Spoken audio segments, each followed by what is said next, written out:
The Donald Trump-Elon Musk civil war is the gift that keeps on giving, and it keeps on giving MAGA a headache because everything that they believed about their dear leaders is crumbling right now. Not just Donald Trump, but Kash Patel, Pam Bondi, everyone who lied to them about this Epstein scandal, which Elon Musk, in a breaking post, just dropped another bombshell about that is completely rocking the Trump White House, and we, of course, are going to get into it all. But before we do, if I could quickly ask you to leave a like on this video, and if you haven't already and you enjoy our channel, to hit that subscribe button because it goes a long way in supporting the work that we're doing on this channel. Now, before we can get into that post from Elon, we need to start with a bit of important context on why he made it in this moment, and that all starts with a breakdown from Rachel Maddow right here. Jeffrey Epstein client list. She said that she had it in her possession on her desk. The DOJ may be releasing the list of Jeffrey Epstein's clients? Will that really happen? It's sitting on my desk right now to review. That's been a directive by President Trump. I'm reviewing that. Oh, yes, it was a directive of the president. The Epstein client list is sitting on my desk right now, says Donald Trump's hand-picked attorney general.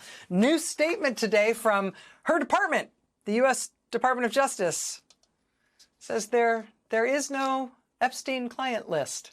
The systematic review revealed no incriminating client list, according to today's DOJ memo. These guys have been hyping the whole Epstein conspiracy theory for years. I mean, this is the guy who Donald Trump appointed to be deputy director of the FBI. I've already told you the Epstein story. Let's just say a friend who knows about something, if you've heard the story, was on the plane with Clinton with the Epstein thing, and he said, "Hey, I'm out of here, Daddy-O."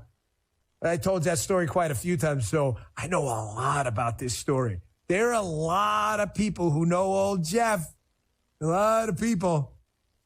So it's kind of weird, like this client list is about to come out. Everybody got quiet all of a sudden. I know a lot about this story. A lot. Says the podcaster who Trump named to be deputy director of the FBI. Now today, knock, knock, knock, FBI, what's up with that? Today, according to the FBI and the Justice Department, there is nothing at all to this Jeffrey Epstein story. Please stop talking about it. There will be no further information released. Client list, what client list? We will not be talking about this anymore. There will be no further information. You should stop talking about this, except maybe if it is raised, on the gold spray-painted television sculpture on the National Mall. MAGA has been selling us this lie, this conspiracy around Epstein for so long, and it's because they think that they are more than welcome. They are totally fine to play political games with the lives that have been lost, stolen, and broken by an insidious, evil criminal in Jeffrey Epstein.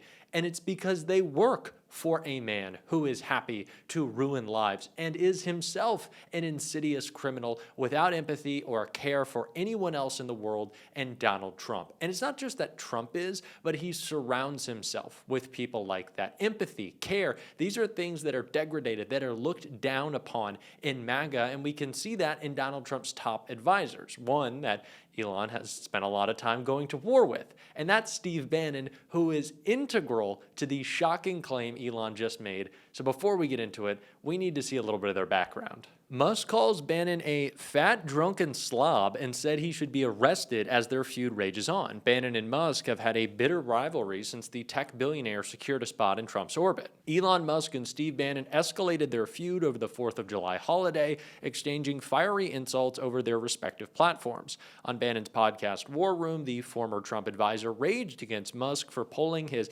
ex-followers about starting a new political party, which he did in the United States, saying Musk was being disingenuous and should be deported. Bannon said only a foreigner could do this. Bannon also said, think about it. He's got up on Twitter right now a poll starting an America party, a non-American party, an American party. No, brother, you're not an American. You're a South African. If we take enough time and prove the facts of that, you should be deported, Bannon said. So Elon and Bannon have been throwing jabs, and of course Steve Bannon is one of Donald Trump's closest advisors, and it just goes to show that this is a very petty personal fight that Elon Elon is engaging with, of course, with Trump and the rest of Trump world, and it's the reason why he just dropped the latest Epstein bombshell, which is about Steve Bannon, but gives us important context on what's to come. Breaking news. Midas Touch reports Elon Musk says Steve Bannon is in the Epstein files, and we see Elon responding to Roger Stone on Twitter, writing Bannon is in the Epstein files. This is the second time that Elon Musk has made a claim about someone being in the Epstein files. Steve Bannon is the latest person for Elon to make this allegation against. Now, what is so important about this is that Pam Bondi said that there is no Epstein list. There is no Epstein file. Elon is directly contradicting this. Now, if we can think back a couple of months, do you remember when Elon was about to be given a secured briefing on potential war plans with China before the New York Times blew up that story and Donald Trump eventually rolled that back and actually screamed at Pete Hegseth for even allowing that to almost happen, to share those plans? That is an informative look into the access that Elon had in this administration.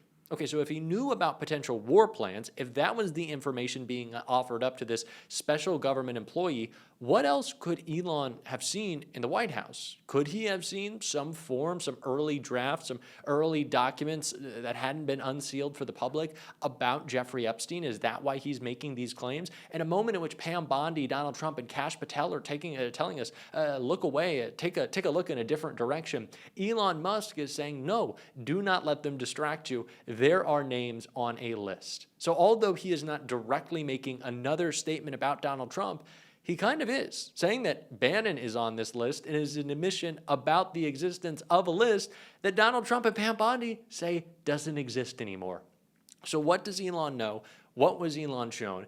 And also, friend of the show, Aaron Parnas, a lawyer in his own right, which I'm not, so I'm not going to speak in the highest degree of knowledge on this, said that Elon sharing this potentially classified information could also get him into legal trouble. So everything is going poorly for everyone. Donald Trump's narrative is falling apart, and it's not just on the Epstein scandal, it's on his tariffs as well. And I want to throw back to our friend Rachel Maddow, who broke that all down. Do you remember back in April, President Trump announced tariffs on goods coming into the United States from a big, long list of countries on a big chart that he didn't appear all that able to read. He held up this multicolored chart with totally nonsensical, seemingly random tariff rates that were arrived at how exactly? Tariffs on everyone from our best friends and closest trading partners to Antarctic islands inhabited only by penguins. The penguins get tariffs. Canada gets tariffs. Cameroon gets tariffs. Everybody gets tariffs, but not Russia. No tariffs on Russia specifically. For some reason, we don't know why. That very weird tariff announcement in April created so much economic chaos that the U.S. stock market cratered. And then even the bond market started looking wobbly. And that was kind of a panic button moment. And so then Trump announced a pause on all the tariffs, except for China. He decided he would keep the tariffs on China and then he'd make them gigantic.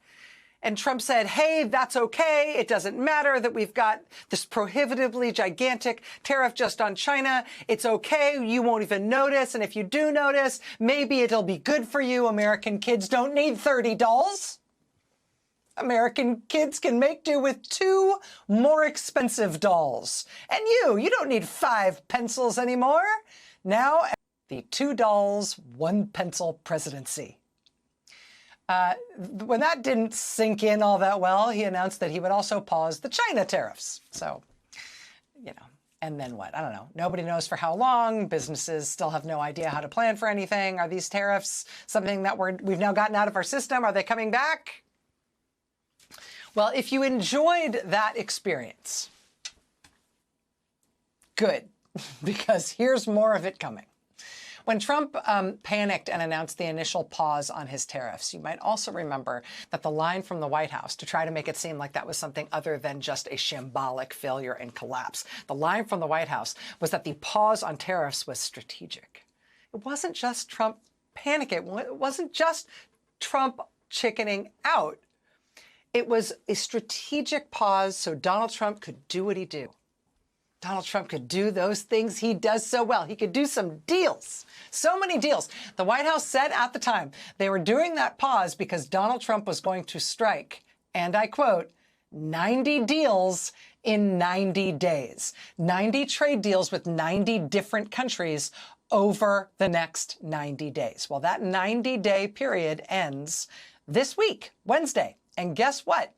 Donald Trump has struck exactly 0 deals. He has struck 0 finalized trade deals with details that everybody can see. 90 days, 0 deals.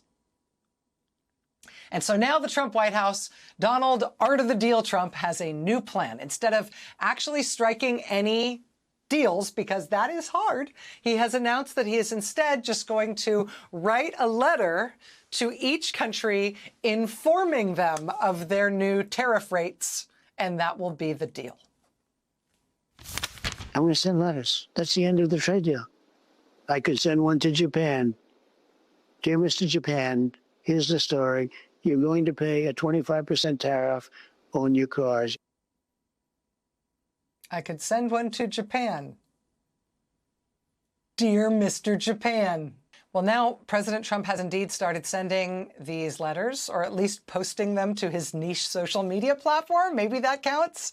He's announced, again, by posting things online, 25% tariffs for Japan and South Korea, up to 40% for a dozen other countries. Okay, sure enough, down went the stock market Monday afternoon after he started posting these letters online. That said, these newly announced random Mr. Japan letter tariffs are also being delayed. Yet again, instead of going to effect the day after tomorrow, which is the end of the 90 days, which they said would be the new deadline, now for some reason they're going to go into effect August 1st, maybe, supposedly, unless the president changes his mind again. So yeah, if you were missing what we had in April with the totally self-inflicted economic chaos and damage of the last Trump go-round of completely made-up tariff economic chaos, if you missed that, you're in luck. It's coming around again.